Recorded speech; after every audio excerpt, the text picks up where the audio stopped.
The mountains are an incredible place, a place to give us perspective,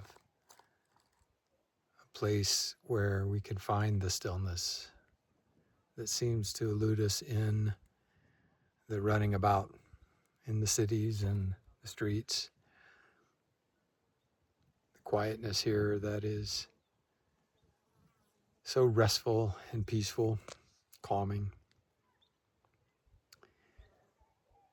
where the busyness of our minds can take a break and rest from its constant running about.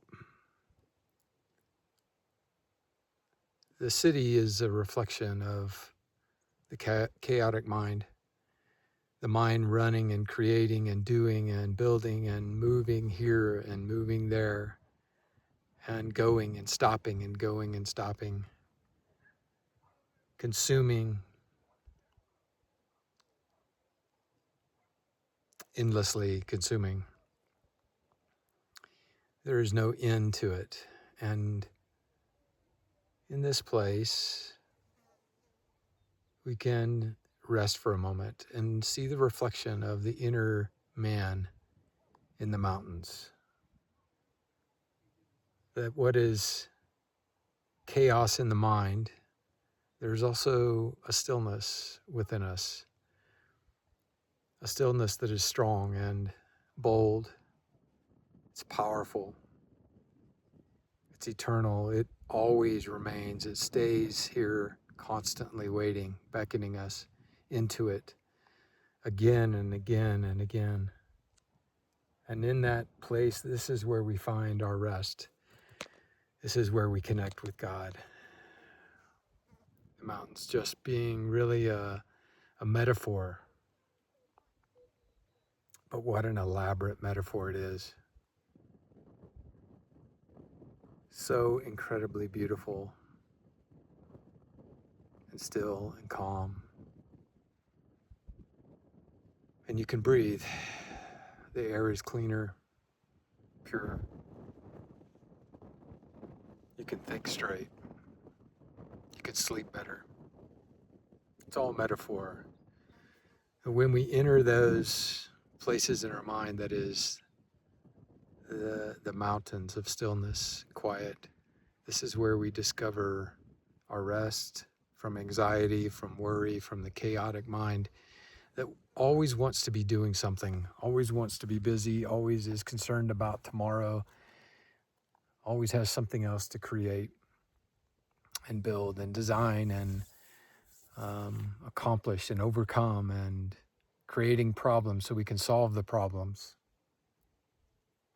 again and again and again. But the answers are within us, not in one more book, not in one more study, but just being willing to be still and go quiet and be in a place where you can release. You don't have to bring anything into it. You don't have to bring any baggage. You don't bring your name, your identity, your belief systems. You don't bring you don't even have to bring any of your worries and concerns so that God can solve them for you. It's literally just a place within you where God resides in the stillness and the calmness and the still mind. Some call it meditation, but just come into a place of breathing and quiet and being intentional about not creating one more thing in your mind for a moment. And as your mind begins to go off into another problem to solve, another thing to create, another idea, another solution to your so-called problems, bringing it right back to center again, right back into the place of stillness where there's no need. There's nothing required there. You're complete in that place, a complete love that is whole and that needs nothing.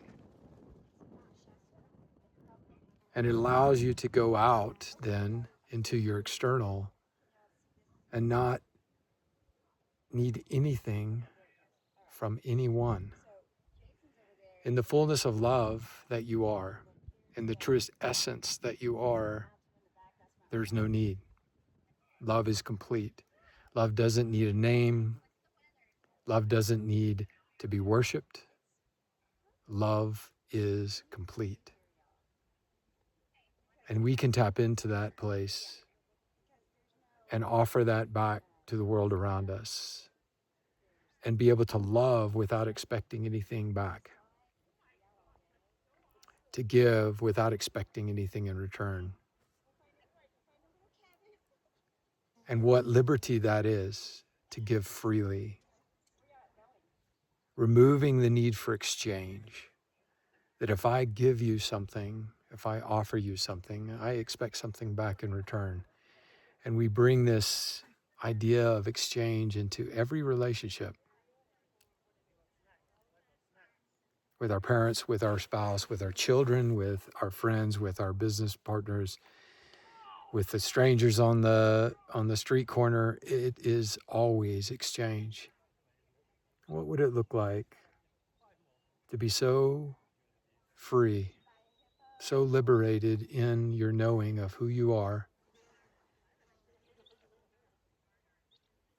that you expect nothing and need nothing? And so when people don't respond in the way that you would like for them to respond, in an ideal response or loving response or considerate response or gracious response, you're able to forgive very easily because you don't need anything from them.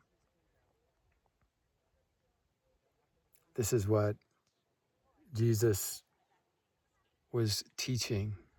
This was his message, to give and not let the right hand know what the left hand is doing. And he gave with unconditional love, without expecting or needing anything from anybody.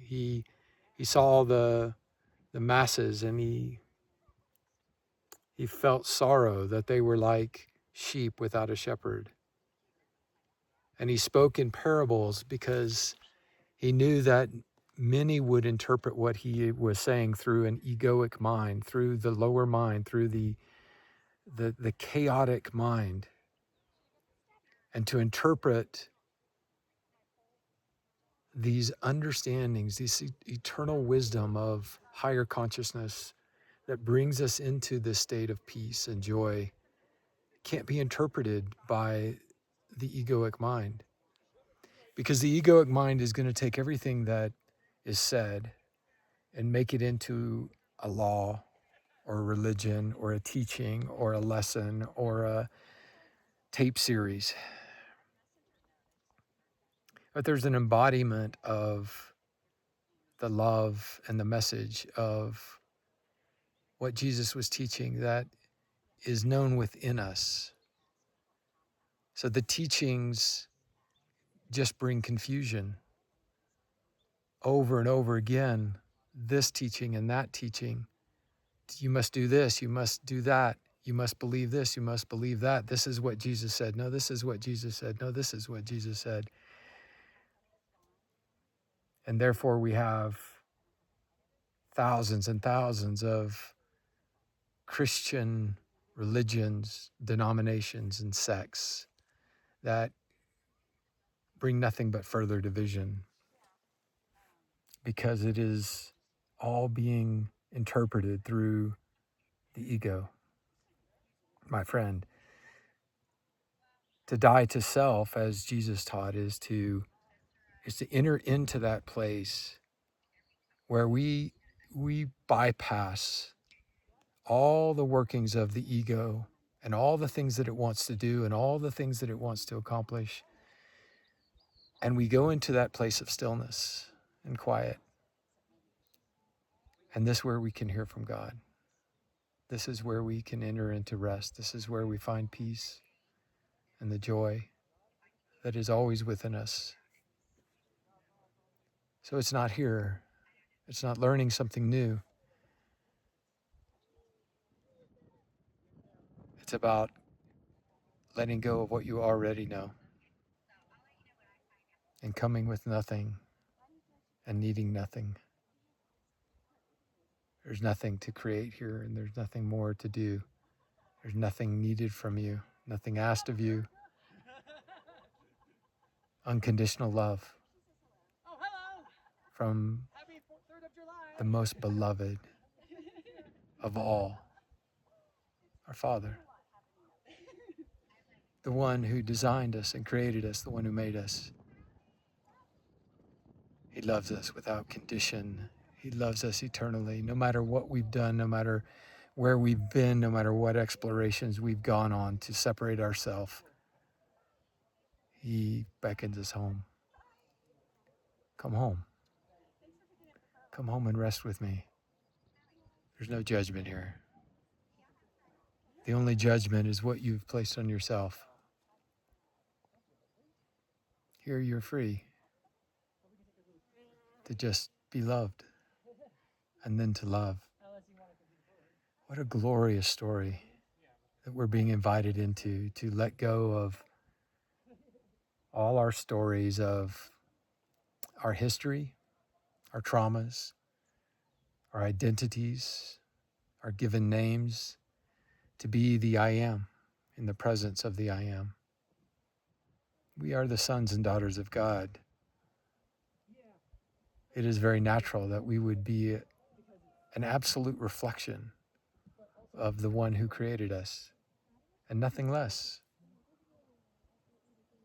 We are not the source, but the source is with us always, and we are a reflection of the source. We are the sun ray to the sun. We're the waves of the ocean, great and vast and immeasurable, and we're a part of it still. It's a beautiful story, my friend. There's peace to be found here. There's rest to be found here. And that's the invitation. Enter into rest. Let go, surrender. And there, you'll begin to remember yourself. And you'll come back home. Or at least you'll start the return. I love you.